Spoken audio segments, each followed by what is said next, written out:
website is yearofjubilee.com. Mr. Davis, how are you doing today, sir? I'm doing absolutely wonderful, and I want to thank you, Farron, for having a heart that cares about political prisoners and giving a platform to advocate for prisoners. Thank you very much, sir.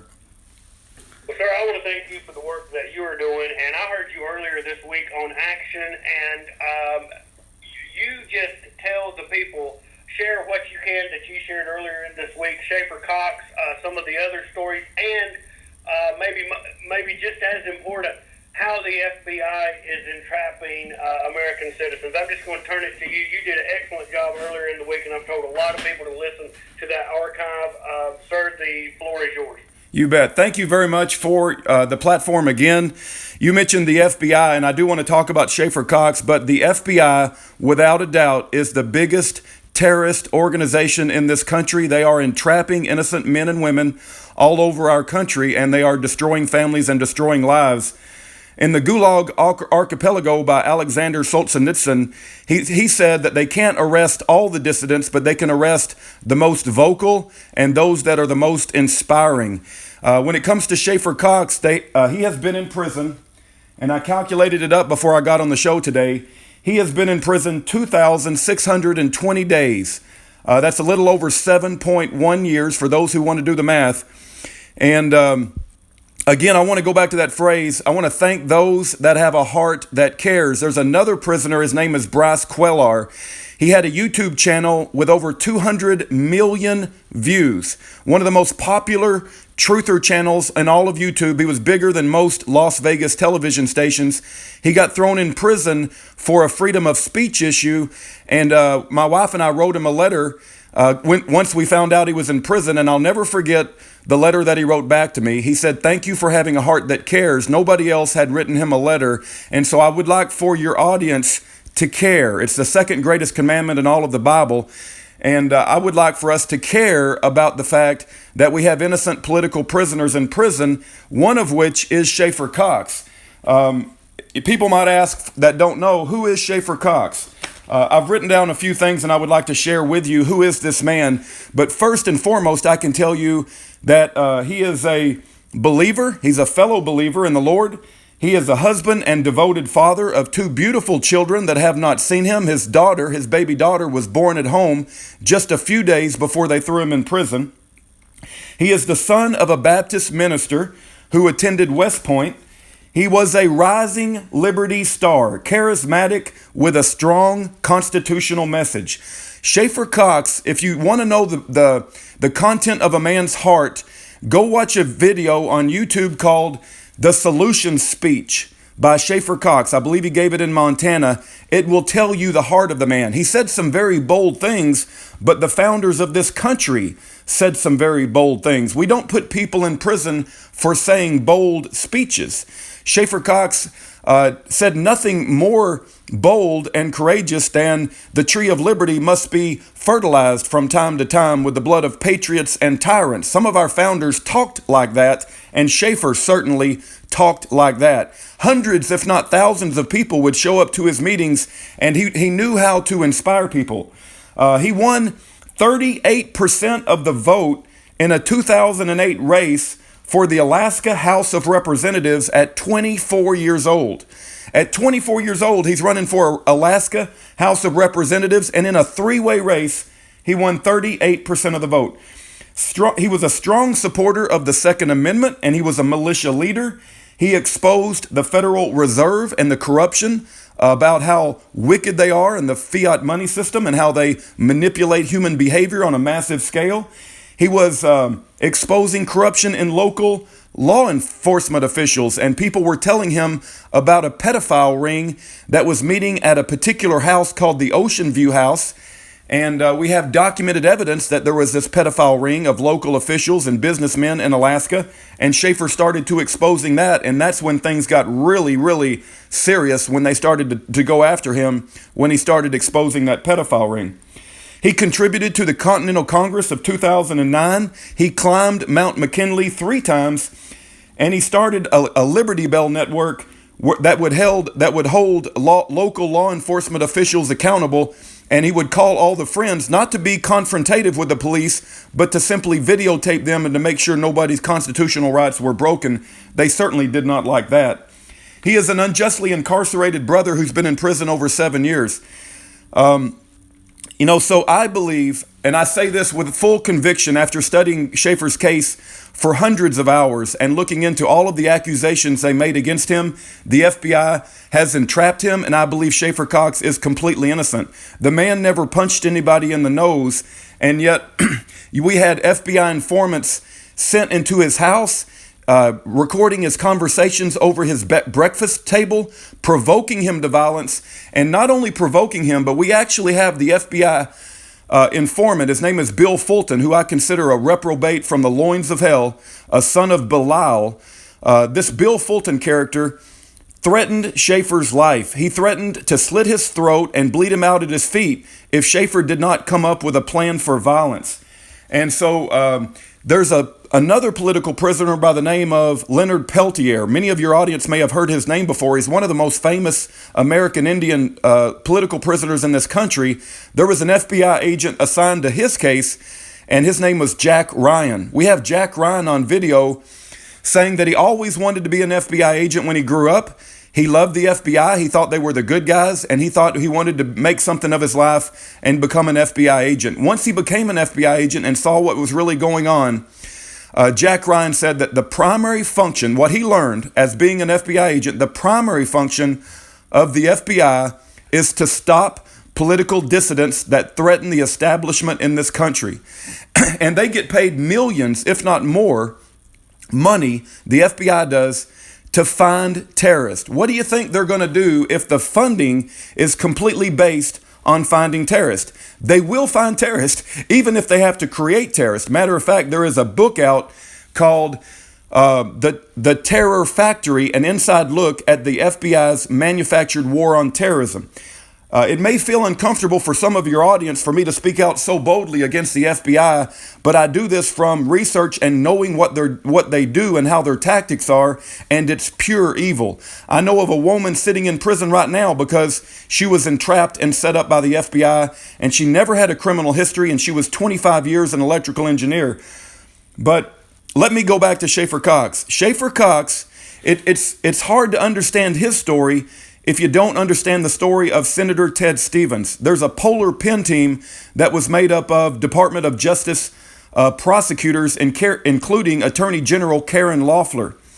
They did not like Senator Ted Stevens. Matter of fact, it is strongly believed that had Senator Ted Stevens won that election, his last election before he died mysteriously in a plane crash, that Obamacare would have never been allowed to come to the floor for a vote, because Senator Ted Stevens, my understanding, was the House, he was something like the House Majority Leader, or he was a minority whip, but he held a particular role where they believed he would have never allowed Obamacare to come to vote. Well, he became the target of a Department of Justice probe, and it was so bad what they did to him. They set him up on bribery charges. And of course, anytime a congressman gets accused of a crime, your initial reaction is, well, the politician must have done it, throw the bum out. They're all corrupt. But in his particular case, it was a complete setup to take him out of his position. And we would never have known that Senator Ted Stevens was innocent if it were not for a whistleblower within the FBI named Chad Joy. Chad Joy came out with a whistleblower report. He talked about how the FBI was leaking information to the media and that it was wrong for them to do that, illegal for them to do that, that the FBI was using known perjured testimony from a pedophile, the same pedophile group that Schaeffer Cox was exposing, and that the Department of Justice was making deals with known pedophiles for perjured testimony against Senator Ted Stevens. One of those men that they used testimony from is Bill Allen, who was CEO of Vico Oil Company. Now, when the whistleblower came out and blew the lid off the Department of Justice illegal targeting of Senator Ted Stevens, they had to overturn the conviction. They actually got a false conviction on Senator Ted Stevens. The problem, Farron, is that they did not hold the Department of Justice prosecutors accountable. They didn't lose a day of pay. Nobody went to jail. But one of the prosecutors, his name is Nick Marsh, when he was exposed for the wickedness that he did, because he had such a conscience that it bothered him, he went down to the basement of his house and he hung himself with a lamp cord, and he killed himself. Now, this is all documented. Everything I'm saying is documented. And there was a book written called The Unlawful Prosecution of United States Senator Ted Stevens. And then he mysteriously dies in a plane crash a few months after his false conviction was overturned. And oh, by the way, this railroading and prosecution of Senator Ted Stevens came out just a few months before the election, and it caused him to lose the election. And he was the longest Republican senator that we had ever had. He was for sure going to win the election, but because the Department of Justice targeted him with this bogus, corrupt investigation, he lost the election. Now you say, what does Senator Ted Stevens have to do with Schaeffer Cox? Please let me tell you. Not only are they both in Alaska, but the lead prosecutor on Senator Ted Stevens' case, his name is Joseph Bottini. He was the one who was hiding exculpatory evidence, using known perjured testimony, lying to the jury during closing arguments and opening arguments. The amount of wickedness that Bottini did, even congressmen talked about it as being wicked, and we have him on camera talking about how terrible Bottini was during the prosecution of Senator Ted Stevens. That same prosecutor, under the tutelage of Karen Loeffler, is the same prosecutor that went after Schaeffer Cox. And now this prosecutor, because he was never held accountable, is back on the Schaeffer Cox case, and another prosecutor, and her name is Yvonne Lamore, and we've documented her lies during the railroading of Schaeffer Cox's trial. She gets promoted to an Alaska state judge. The point I'm trying to make to your audience, Farron, is that prosecutors and judges that involve themselves in these entrapment cases and in unjust incarcerations of innocent men and women, they never get held accountable, they never get punished, and so they just go on to do it even more so because they become bolder and bolder. I'm reminded of Lon Huriuchi, who put a bullet in Vicki Weaver's head, Randy Weaver's wife, and when he did that for the FBI, did he get penalized? Did he lose his job? No, he got promoted, and they sent him to Waco, and many of us, including myself, believe he was a sniper at Waco, and he killed people at Waco. The problem is we never hold our officials and law enforcement accountable for the wickedness that they do, and it just goes on to become worse and worse and worse. But I do want to give your audience the idea and to plant in your head that, as I read Gulag Archipelago and as I read what's going on in this country right now, that Alexander Solzhenitsyn warned us. He said they will target the brightest and the most articulate and the most inspiring among us. And that's what they've done with Schaeffer Cox. But it's not just Schaeffer Cox. I love Schaeffer Cox like a brother. It breaks my heart that they've put him in a special prison. Now I'm going to mention something else to your audience, and I hope they really write this down. He was put in a special prison. It wasn't a regular general population prison, a federal prison. He was put in a special CMU prison. If you go to YouTube and type in the secret prisons you've never heard of before, Communications Management Unit, the reason they put him there is they have to silence his message. They have to manage his communications. And it's just like in the days of Alexander Solzhenitsyn, they've got to stop the narrative, because if Schaeffer Cox, if people knew who he really was, then all of their evilness will be exposed. And so I pray that your audience looks up the secret prisons you've never heard of and realize the type of prison that Schaeffer Cox is in right now. Just last night, Farron, my wife and I watched a movie, and I pray to God, if your audience has an extra $4, it's on Amazon Prime. I'm not a fan of Amazon, but it's the only place I know to watch the movie for $4. It's called The Stanford Prison Experiment. It's well worth your time. It shows how normally good people, when they're given the ability to abuse power, can become tyrannical, evil, wicked bastards that abuse prisoners. And that's what's going on in our country. It's called the Stanford Prison Experiment, and it really blew my mind about how human behavior can go so off track. And I recommend your audience watch that. There's another experiment that's very similar called the Milgram experiment, and it talks about as long as people have so-called authority giving them permission They will go up to the point of electrocuting and killing their fellow man as long as authority says it's okay. But the Bible tells us, and the Bible is my rule book. It is how I try to live my life. It tells us that the two greatest commandments are the two greatest commandments are to love the Lord your God with all your heart, soul, mind, understanding, and strength. And the second greatest commandment is to love our neighbor as ourself. And I'm telling you, we have many innocent brothers and sisters and neighbors that are in prison that should not be in prison. We have 5% of the world's population, but 25% of the world's prison population. So I could go on, Farron, but I don't know if there's any questions or if there's anything you'd like me to highlight, but I can't stress enough how the FBI is the biggest terrorist organization, them and the CIA, and I could go through case after case after case where they have provably put innocent men in prison because they have entrapped them with informants. I could go into how bad the informants are. In Schaeffer Cox's case, and this is not an exaggeration, they sent an informant into Schaeffer Cox's breakfast table to be around his children, to audio tape him, that was running drugs for Hell's Angels. This informant, his name is Gerald J.R. Olson. We call him the $300,000 whore. And people say, why do you got to use language like that? I thought you were a Christian. On the witness stand, this man, Gerald J.R. Olson, was asked, how much do you expect to make from being an FBI informant and bringing conviction upon Schaeffer Cox? And he testified at trial, I'm going to ask for $300,000. This man had a lifelong criminal history. He would tell older couples, I'm going to build a outhouse for you. And they would hire him to build a septic tank and an outhouse. And he would take half their money and he would just run off. And he was facing a lifelong prison sentence himself. And in order to save his own hide, he volunteered to go in and to set up Schaeffer Cox. This is a man who ran drugs for Hell's Angels. He wasn't an actual Hell's Angel, but he was a prospect. Before you get to be a Hell's Angel, you have to go through a prospect phase. He was a prospect phase Hell's Angel, and he was a lifelong con artist. And they sent him into Schaeffer Cox's house around his children. This is the kind of men that the FBI hires. And he stole $30,000 worth of gold coins.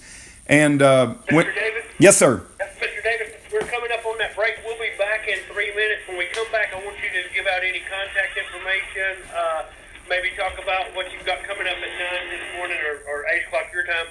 And we'll be back in moments. You're listening to the Alternative Media with... Allow me to read a few from Amazon.com. Dr. Sam Serino reviewed the Extendivite product. Good ingredients, feeling much better since taking product. It seems that the tablets work well. Once again, thank you for your product. My acid reflux is... Media appearance in the studio. I'm joined by Rudy Davis. The website yearofjubilee.com. You can go there and get some more information on this. It is just amazing information. And Mr. Davis, we've only got a few minutes left. I wanted to give you the opportunity, any contact information, if you wanted to talk about what you've got coming up today, as soon as you get done with this broadcast. I want to have you back on. 30 minutes is not enough. I knew it wasn't. And also, some of the comments you made earlier this week on Action about how FBI informants would propose violence, and then if you don't call the police or call the law, call 911, you're arrested for conspiracy or for discussing possibility of violence and not reporting it. It's just amazing. But again, we've got about 4 minutes. They're yours, sir. And thanks again for all you do. And I will be in touch with you. I'll have you back on again soon. I can't thank you enough, Farron, and God bless you for giving this platform. In regards to what you just said, there was a lady, she was the wife of Mike Parsons, MikeParsons.org. They're also on our website. The FBI went and said a bunch of stuff about how they were going to kidnap a judge in front of this wife. The wife was terrified of local law enforcement because they had already tried to kill her with 29 shots onto the property. Because it's called misprison of a felony. Because she did not call the local law enforcement, they charged her with a felony. So if anybody comes up and you think they're an FBI informant and they're talking a little radical, we need to be very careful, because if you don't say something about not being in agreement with their plan, you will be charged with a felony. But in the last minutes that I have, Farron, I would like to talk directly to your audience. I would like to reach out, because if they're listening to you on Republic Broadcasting Network, they must have a soul. They must have some sort of thing deep in their gut that says something is terribly wrong with our country. And you may be tempted to say, well, the Bible says there's nothing new under the sun. We've always had innocent people in prison. What can we do? They have the guns, they have the police force, they have the FBI. What can we do? I would offer for your consideration that in Gideon's army in the Bible, the Lord says, get a few folks. And the first thing that the Lord told Gideon was, anybody with fear, send them back home. Fear is infectious. Fear is contagious. The Lord didn't want anybody with fear in the camp because it ruins the infectiousness of the camp with this fear. But there's another thing that's infectious. There's another thing that is contagious, and that is courage. My friend says, when one man stands up, the backbone of others is stiffened. Schaeffer Cox stood up for us. He's now in prison. And if you're tempted to say there's nothing new under the sun, I would say, what's different? What's different right now today on May the 12th, 2018, is that you and your audience and everybody listening is here. And are we going to stand for this? What will we do with our time given on this earth? And I would offer to your audience, please do not turn your backs on Schaeffer Cox. Do not turn your backs on your brothers and sisters that have been thrown in gulags across America. And if we let the FBI and the Department of Justice do it to them, who's going to stop them from doing it to us? We need courageous, principled leadership to put a stop to this. And we've got to turn a country over to our country that we can be proud of, and that is a godly country, not this reprobate situation that we got going on. And our website is Year of Jubilee, Jubile. It's spelled with one E, just like it is in the King James Bible. And freeschaeffer.com. That's free, F-R-E-E, Schaeffer, S-C-H-A-E-F-F-E-R.com. We have collected a tremendous amount of information that prove that he is innocent and does not need to be in a prison. We're out of time. Thank you so much. I'll give out that information again during the broadcast. Thank you again. I'll be in touch with you. You have a blessed day. God bless you, sir.